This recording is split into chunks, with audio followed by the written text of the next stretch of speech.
Assalamualaikum Baraya, kita ketemu lagi. Gimana kabarnya Baraya hari ini? Hari ini Masak Yuk mau berbagi resep capcay ayam sayur.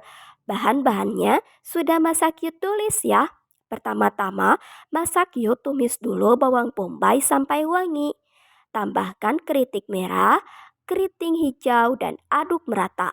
Karena Masakyu sudah kehabisan stok bawang putih, jadi Masakyu tambahkan bawang putih bubuk saja. Selanjutnya Masakyu juga masukkan ayam yang sudah dipotong-potong dadu, wortel, brokoli, dan beri sedikit air. Setelah agak layu, Masakyu masukkan juga paksoinya.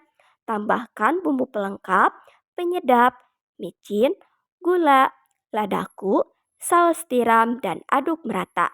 Terakhir, tambahkan larutan tepung maizena, aduk kembali sampai mengental dan siap disajikan.